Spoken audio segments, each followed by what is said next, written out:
லால் சலாம் படத்துல நீங்க தங்கதுரையா பார்க்க முடியாது. வேற ஒரு கேரக்டரா இருப்பேன். அந்த படத்துல இருக்கிற கேரக்டரா இருப்பேன். தங்கதுரை வந்தா ஒரு காமெடி பண்ணுவாரு. ஒரு பப்ளிக் எல்லாம் எப்படி என்ஜாய் பண்ண டிவில பார்க்கும்போது அதேதான் சினிமாலையும் எதிர்பார்க்கறாங்க. காமெடின்றது நம்மளுக்கு இயல்பா வருது. அதுதான் வந்து ஈஸி. அதுதான் நம்மளோட பேஸ். அது ரொம்ப பிடிக்கும் எனக்கு. அதை தாண்டி நம்ம அடுத்த லெவலுக்கு போகணும் போது ஒரு கேரக்டர் ஆர்டிஸ்டா ஒரு அந்த கதாபாத்திரமா இருக்கணும். ஒரு லீடு கதாபாத்திரமா இருக்கணும். ஒரு லெஜண்ட் அவரு கூட நம்ம நடிகர் போது ரொம்ப பெரிய ஹாப்பியா இருந்தது. ஒரு நாள் ஷூட்டிங் போகும்போதும் சார் எப்ப பார்ப்போம் அப்படி ஃபீல் பண்ணே போவேன். ஆக்சுவலி ஒரு ஃபர்ஸ்ட் டைம் பாம்பேல தான் பார்த்தேன். பாம்பேல அப்படியே சும்மா நெருப்பு போய் நடந்து வந்தாரு.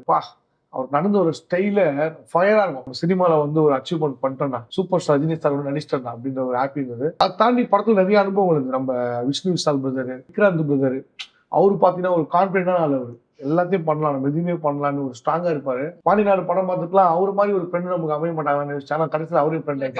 நான் ஒரு ஆடியன்ஸா இருந்து உங்களை படங்கள்ல பார்க்கும்போது எல்லா படங்கள்லயும் தங்கதுரை சாரா மட்டும்தான் இருக்காரு. அப்படிதான் நாங்க அதிகமா பார்த்துட்டு இருக்கோம். அதுக்கு ஸ்பெஷலா ஏதாவது காரணம் இருக்கா?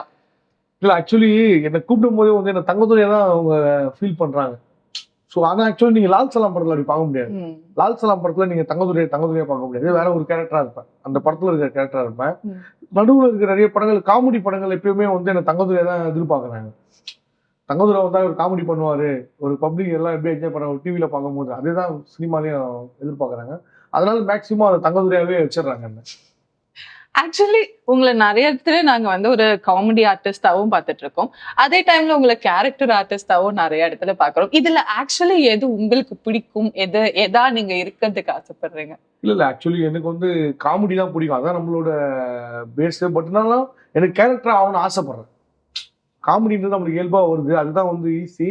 அதுதான் நம்மளோட பேஸ். அது ரொம்ப பிடிக்கும் எனக்கு. அதை தாண்டி நம்ம அடுத்த லெவலுக்கு போகணும் போது ஒரு கேரக்டர் ஆர்டிஸ்டா ஒரு அந்த கதாபாத்திரமா இருக்கணும். ஒரு லீடு கதாபாத்திரமா இருக்கணும் அப்படின்றதுதான் ஆசைப்படுறேன்.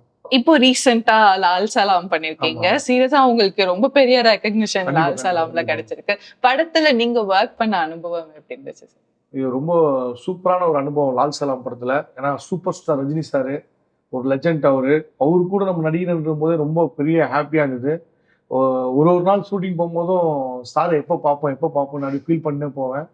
ஆக்சுவலி ஒரு ஃபர்ஸ்ட் டைம் பாம்பேல தான் பார்த்தேன். பாம்பேல அப்படியே சும்மா நெருப்பு போய் நடந்து வந்தாரு. அவர் நடந்த ஒரு ஸ்டைல ஃபயரா இருக்கும். அவர் பேர்ல மட்டும் இல்ல காந்தம். அவர் நடையில காந்தம் இருக்கு, அவர் ஸ்டைல்ல காந்தம் இருக்கு, அவர் கண்ணுல காந்தம் இருக்கு. நம்மள அப்படியே ஈர்க்கும் அவரை பார்க்கும்போது. அப்படி பார்த்த கூலிங் கிளாஸ் போட்டு வந்தாரு. வாவ் வேற லெவல். அந்த இடம் வந்து எனக்கு ரொம்ப ஹாப்பி ஆயிடுச்சு. ஓகேடா நம்ம சினிமால வந்து ஒரு அச்சீவ்மெண்ட் பண்ணிட்டோம்னா சூப்பர் ஸ்டார் ரஜினி சார் நடிச்சிட்டோம்னா அப்படின்ற ஒரு ஹாப்பி இருந்தது. அதை தாண்டி படத்துல நிறைய அனுபவங்கள் இருக்கு. நம்ம விஷ்ணு விஷால் பிரதர், விஷ்ணு விஷால் பாத்தீங்கன்னா அவரோட ஐடியாலஜி வேற மாதிரி இருக்கும். அவர் படம் சூஸ் பண்ணா கூட சூப்பரா பண்ணுவாரு. நீங்க பாத்தீங்கன்னா முண்டாசு பட்டி, அப்புறம் இந்த சைக்கோ த்ரில்லர் படம் ராட்சசன், இப்ப லாஸ்டா கட்டா குஸ்தி, இந்த மாதிரி படங்கள் அவரோட ஸ்டைல நல்லா இருக்கும். அவரு கூட நல்ல ஃப்ரெண்ட்ஷிப் கிடைச்சது. நல்ல ஒரு நண்பர் அவரு, எனக்கு க்ளோஸ் ஃப்ரெண்டு. அதே மாதிரி விக்ராந்த் பிரதர், அவரு பாத்தீங்கன்னா ஒரு கான்பிடென்டான ஆள். அவரு எல்லாத்தையும் பண்ணலாம், நம்ம எதுவுமே பண்ணலாம்னு ஒரு ஸ்ட்ராங்கா இருப்பாரு. அவரோட இந்த படம்லாம் பாண்டிநாடுலாம் எனக்கு ரொம்ப பிடிக்கும். பாண்டிநாடு படம் பார்த்துக்கலாம் அவரு மாதிரி ஒரு ஃப்ரெண்ட் நமக்கு அமைய மாட்டாங்க. கடைசியில் அவரே ஃப்ரெண்ட் ஆயிட்டாங்க. அந்த மாதிரி ஒரு சூப்பரான கேரக்டர் பண்ணிப்பாரு பாண்டிநாடுல விஷால் சார் படத்துல. ஸோ விக்ராந்த், விஷ்ணு சார் ஒரு 2 நல்ல நண்பர்கள் இந்த படத்துல எனக்கு கிடைச்சாங்க. அவங்களோட கிரிக்கெட்லாம் பார்த்து வச்சுங்களேன், அவங்க இருக்கிற கிரிக்கெட் பொட்டன்சியல் வந்து இந்தியா டீம்லேயே கிரிக்கெட் விளையாடலாம். அந்த அளவுக்கு பொட்டன்சியலா இருப்பாங்க. ரொம்ப சூப்பரா இருக்கும். நம்மளுக்கு இதுவா இருக்கும். ஜாலியா போட்டு கலாச்சிட்டு இருப்போம் ஷூட்டிங் ஸ்பாட்ல. நம்ம எங்க நிக்கிறோமோ அங்கதான் கரெக்டா பால் அடிப்பாங்க. நம்மளுக்கு கேட்ச் பிடிக்கிறது தெரியும் அவங்களுக்கு. அந்த மாதிரிலாம் பண்ணுவாங்க. அதெல்லாம் ஜாலியா இருந்தது. அப்புறம் ஐஸ்வர்யா மேம், அவங்களோட ஒர்க்ல நம்ம கூட இருந்தது ஒரு பெரிய விஷயம். அவங்க டைரக்ஷன்ல நம்ம ஒர்க் பண்ணது பெரிய விஷயம். ரொம்ப சூப்பரா ஒர்க் பண்ணியிருந்தாங்க. நல்லா என்ன சொல்றது, ஒரு அவ்வளவு பெரிய க்ரௌடு, 2000 பேர் க்ரௌடு இருந்தா கூட அந்த க்ரௌடை வந்து சூப்பரா அழகா கூலா ஹேண்டில் பண்ணுவாங்க. நம்ம சிஎஸ்கேல தலை தோனி எப்படி ஹேண்டில் பண்ணுவாரு, கிரவுண்டே பரபரப்பா இருக்கும்போது கூட அந்த மாதிரி சூப்பரா ஹேண்டில் பண்ணுவாங்க. அதெல்லாம் வந்து நல்ல எக்ஸ்பீரியன்ஸ். அவங்களோட அனுபவங்கள், அவங்க கூட ஒர்க் பண்ணது ரொம்ப ஹாப்பி. ஒரு பெரிய படத்துல நம்ம ஒர்க் பண்ணது லைக்கா ப்ரொடக்ஷன், எல்லாமே சன் பிக்சர்ஸ், ரெஞ்சன் மூவிஸ், ஒரு பெரிய டீம் இருந்தது. அந்த டீமோட ஒர்க் பண்ணதுல எனக்கு ரொம்ப ஹாப்பியா இருந்தது. சூப்பர். ரஜினிகாந்த் சார், நீங்க இப்போ இந்த ஒரு மொமெண்ட்ல வந்து நீங்க அவர்கிட்ட இருந்து கத்துக்கிட்ட விஷயம் அப்படின்ட்டு ஏதாவது இருக்கா? அவர்கிட்ட நிறைய விஷயம் கத்துக்கலாம். உண்மையிலே ஃபர்ஸ்ட் அவர்கிட்ட கத்துக்கிறது அந்த சிம்பிளிசிட்டி. அவ்வளவு எளிமையா இருப்பாரு. எல்லாருமே வந்து ஒரு ஷாட் முடிஞ்சா கேரவன்ல போய் உட்காந்துருப்பாங்க. ஆனா அவர் கேரவன் போக மாட்டாரு. அப்படியே அங்கேயே உட்காந்து ஸ்பாட்ல உட்காந்து பார்ப்பாரு.